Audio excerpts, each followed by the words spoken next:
안녕하세요. 남인숙 작가예요. 지난번 영상에서 제가 불안에 대한 이야기를 하면서 해결책 중 하나로 목록 작성에 대한 말씀을 드린 적이 있어요.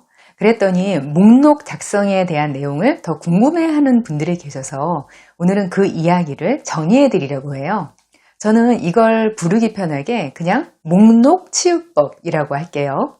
이게 그렇게 무리가 되는 명칭이 아닌 게 진짜 목록 작성, 리스트업을 잘 하시기만 해도 굉장히 즉각적으로 마음이나 생각이 정리돼요.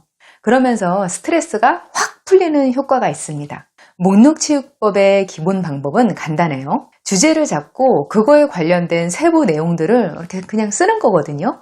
근데 이것도 알고 보면 효과 있는 방법은 또 따로 있어요. 필요한 상황에 따라서 목록을 쓰고 그걸로 나 자신을 치유하는 방법, 그리고 사람에 따라서 인생이 좋은 쪽으로 뒤집어지는 방법 차례로 알려드릴 테니까 한번 메모지랑 펜 들고 들어보세요.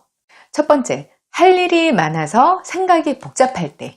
누구나 살면서 이럴 때가 있어요. 특별한 스트레스 상황이 아닌데도 뭔가 가슴을 짓누르는 것 같고 할 일이 자꾸 이것저것 생각나는 거예요. 이게 꼭 회사에서 일할 때만 그런 게 아니거든요. 분명히 주말에 집에서 쉬고 있는데 생각이 복잡하고 찜찜하고 안정이 안 되는 때가 있어요.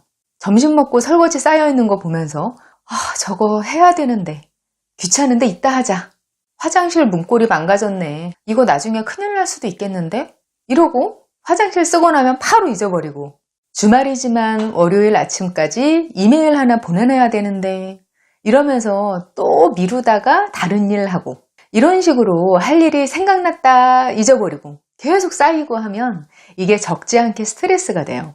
실제보다 할 일이 더 많은 것처럼 느껴지고요. 이게 무의식 중에 굉장히 부담으로 작용하기 때문에 쉬어도 쉬는 느낌이 안 들어요. 그러면서 또 막상 마음만 바쁘고 복잡하지 뭔가를 잘 하진 않거든요. 그럼 또 막 악순환인 거예요. 주말 늦게 오후까지 누워서 폰하면서 막 놀면서도 마음이 괴로워요.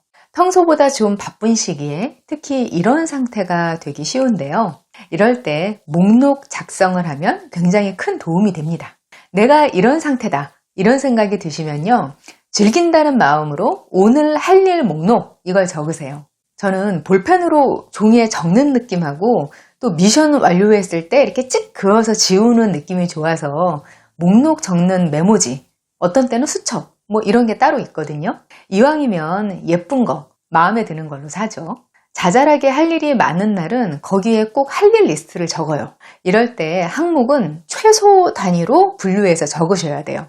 예를 들어서 집안일을 해야 한다. 그러면 목록에 청소 이런 식으로 적지 마시라는 거예요. 그렇게 쓰는 건 거의 효과가 없어요. 설거지, 욕실 거울 닦기, 거실 바닥 걸레질, 쌀 주문하기, 카디건 단추 달기 이런 식으로 더 이상 분류가 되지 않는 구체적인 행동으로 적으셔야 돼요. 이렇게 하면 당연히 항목 개수가 엄청나게 많아지거든요. 그러면 이렇게 할 일이 많았나? 하고 부담될 것 같은데 오히려 그 반대예요. 벌써 적어나가는 순간 마음이 편해지기 시작해요. 왜냐면 사람이 가장 스트레스를 받을 때가 내 압박감의 정체가 분명하지 않을 때거든요. 사소하지만 해야 할 일들 이런 것들은 하면 금방 하는데 자꾸 잊어버려요. 잊어버리면서 실체는 기억에서 지워지는데 부담감은 또 남거든요. 그러면서 이게 심리적으로 축적이 돼서 무거워지는 거예요. 그래서 이걸 내 머리와 마음 밖으로 꺼내서 눈에 보이게 구체화하면 그런 부담이 줄어드는 거예요. 일단 이 목록을 쭉 적어놓고 나면 반은 한 것 같은 기분이 들어요. 실제로도 반 이상 한 거나 마찬가지고요. 왜냐면 내가 뭘 해야 할지 이제 알았으니까. 목록을 적을 때는 실제로 생각나는 대로 할 때는 기억나지 않던 일들이 막 줄줄이 떠오르거든요. 매번 볼 때 불편해하면서도 해야지 하다가 안 보면 잊어버리고 이런 일들. 딱 적어놓으면 마음이 그렇게 든든할 수가 없어요. 목록을 다 적고 나면 몸을 일으켜서 더 미루지 않고 할 수 있는 힘도 더 생기거든요. 막상 이렇게 마음을 어지럽게 하는 일들은요. 목록을 적고 지워가면서 막 몰아서 하면 30분 정도면 다 끝나는 경우도 많아요. 그리고 그날 사정이 안 돼서 못하는 일들이 생겨도 괜찮아요. 왜냐면 목록에 못 지운 항목으로 기록이 남아있으니까 나중에 보고 하면 되거든요. 그래서 못해도 마음이 무겁거나 하진 않죠. 아무리 그래도 지운 항목이 훨씬 더 많으니까요. 저는 여행 가기 전에도 비슷한 방법을 쓰거든요. 여행 가기 전에 미리 필요한 짐을 챙기려고 하면 그게 참 스트레스가 되더라고요. 딱 맘 잡고 짐 싸려고 하면 뭐가 필요한지 모르겠고요. 뭐를 싼지도 헷갈리고 가서 뭘 빼놓고 가서 쓸데없는 거 새로 사는 것도 싫고. 그래서 저는 여행 전 짐 싸기 전에 한참 전부터 목록부터 써요. 기초 화장품 이렇게 뭉뚱그려서 항목을 쓰는 게 아니라 토너, 크림, 립밤 이렇게 하나하나 써요. 면봉, 화장솜, 머리끈 이런 사소한 거 다 항목에 있어요. 저는 또 여행만 가면 꼭 손거스름이가 일어나서 막 피가 나고 하니까 목록에 손관리용 니퍼도 꼭 집어넣어요.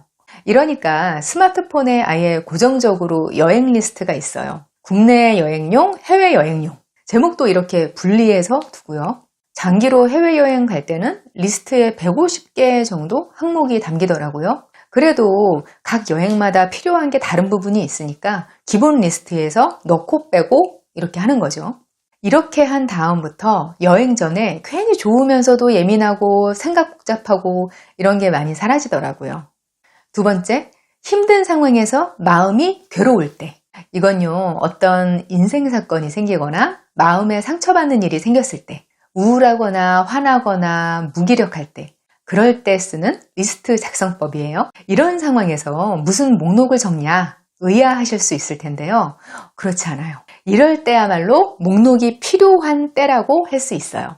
저 역시도 정말 인생 하강기에 너무 힘들 때 목록을 써서 살아남았다고 이렇게 감히 말씀드릴 수 있어요. 이럴 때 쓸 수 있는 건 긍정 리스트와 부정 리스트 크게 두 가지가 있는데요. 긍정 리스트는 현재 상황에서 뽑아낼 수 있는 가장 긍정적인 면들을 리스트화하는 거예요. 막연하게 괜찮다, 잘 될 거야 하는 것보다 훨씬 효과가 있어요. 예를 들면 지금 일어나는 일의 좋은 점, 나라는 사람의 장점, 지난 1년간 나한테 일어난 감사한 일들 이런 것들을 제목으로 목록을 작성할 수 있겠죠. 저는 매해 새해가 되면요. 그해 이루고 싶은 일들 목록을 일기장이나 다이어리에 적었거든요. 새해 소원에 속하는 것도 있었고요. 해야 할 일이나 하고 싶은 일도 항목에 있었어요. 저는 그런 것들을 버리지 않으니까 정말 오래된 것도 다 볼 수 있단 말이에요. 그런데 그 목록을 그해 연말에 보면요. 딱히 의미가 있어 보이지 않아요.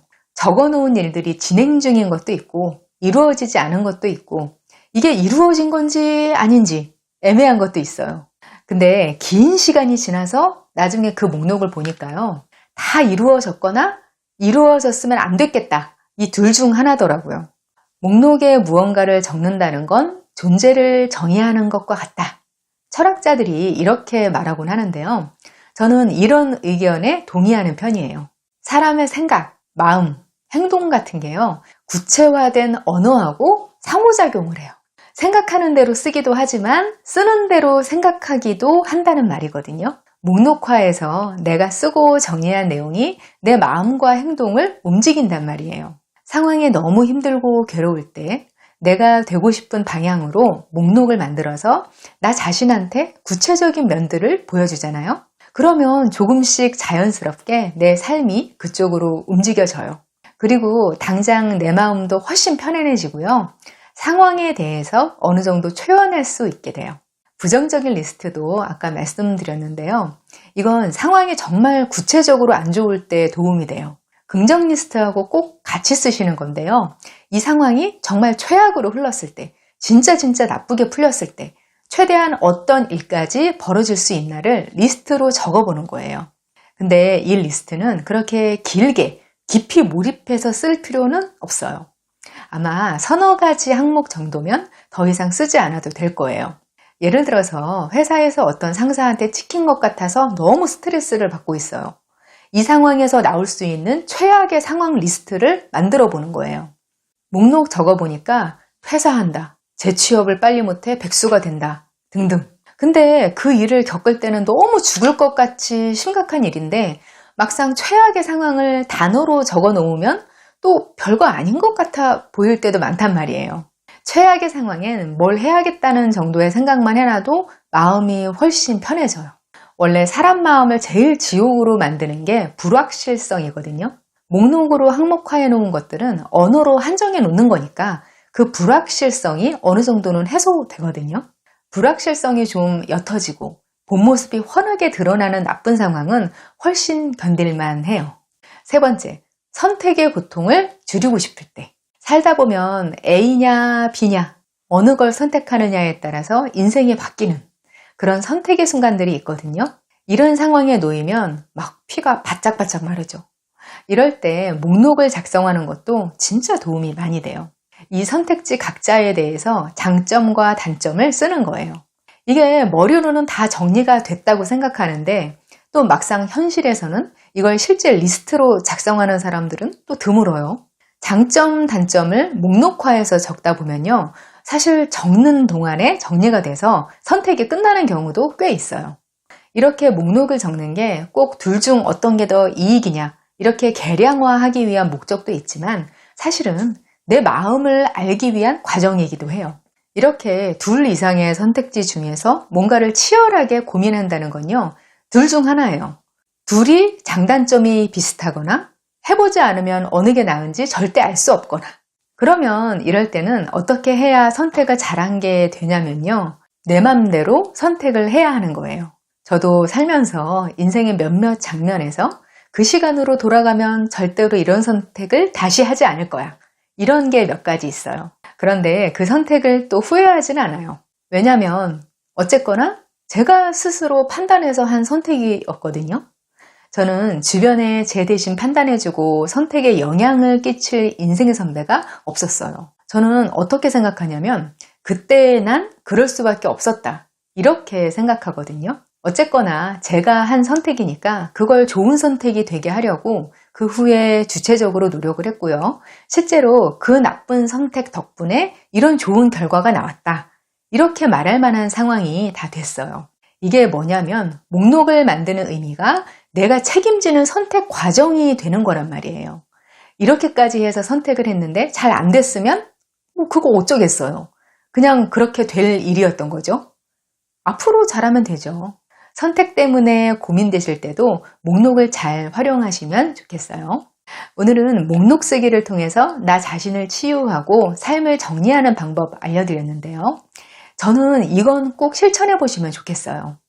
꾸준히 해보시면 아주 빠르게 삶의 질이 나아지는 걸 느끼실 수 있을 거예요. 저와 더 깊은 소통을 원하시면 네이버 카페 어른성장학교로 오세요. 저는 다음 시간에 여기서 다시 만날게요. 기다릴게요.